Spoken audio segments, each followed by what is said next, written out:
Clash at the Mag presented by General Tire. Why was he up there? Because he's busy trying to lap the entire field, and now is running up behind Chris Wall, the 71W. Yeah, ONEAL tried the top shelf, now trying the low line. The problem, though, by running the low line Daymark brakes, you got to use those brakes.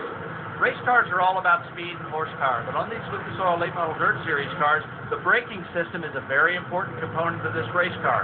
Four-wheel disc brakes, as you see on this car, is present on all these race cars. The driver has an adjustment in the cockpit that can shut off the right front brake and control the bias from front to rear. Now, obviously, you'd use your brakes in a panic situation or to avoid an accident, something like that, but surprisingly, you use the brakes a great deal to drive this car. By finessing the brakes, you can get into the corners a little better. You can also drag your foot on the brake when you're in heavy traffic to maintain just a little bit more control over the car.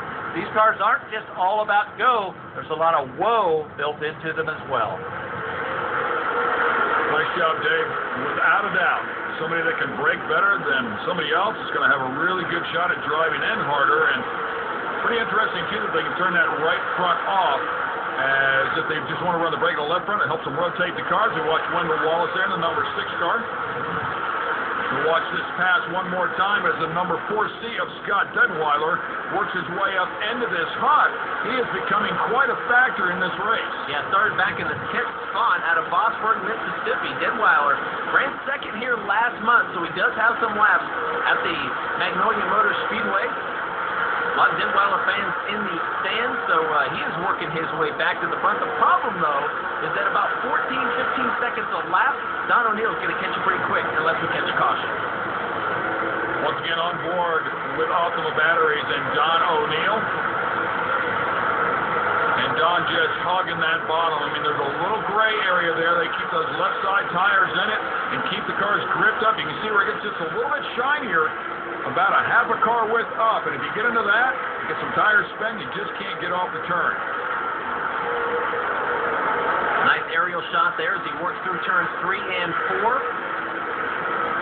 Just past the halfway point as we go back to second place, Scott Bloomquist. We mentioned he picked up the win 1 year ago here at the Clash of the Mag, looking for his 4th win of 2012.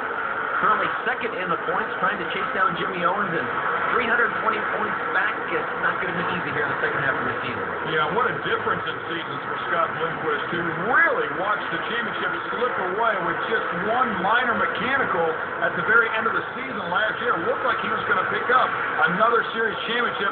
Jimmy Owens stayed consistent and took that away from him. But this year, Bloomquist has struggled. He got off to a slow start. Now, he's been very consistent through the middle of the season, but Jimmy Owens has driven away.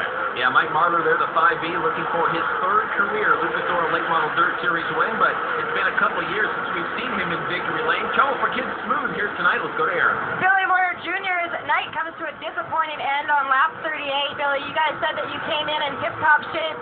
What exactly went wrong? We just didn't start up front like you should have when they dumped 47 million loads of water on it like that, and you got to use 20 tear-offs in the first 5 laps, which is absolutely ridiculous. So we just didn't do our job last night and started up front. We're going to hold her wide open for half the race and use up tear-offs and everybody's motor running, wide open. That's just what you get. I didn't do my job last night, so that's all you can say. Just they need about 6 more loads of water on this thing. Upsetting night for Billy Moyer Jr. And I'm not going to lie to you, 27 million loads of water is a lot of water. I don't know that they brought that many out here, but apparently it was a little wetter than we anticipated at the start of the race for him. It can get sketchy when you're in the back and it's wet. These guys are trying to prep a track. Keep in mind on a very hot night here so that it comes in a little bit later in the race. And if you're in the back of the pack at the start of one of these races on a wet track, it can get ugly quick. And keep in mind, if you follow dirt late model racing at all, these guys like a slick and smooth racetrack. When it's tacky and heavy, they go, uh-oh.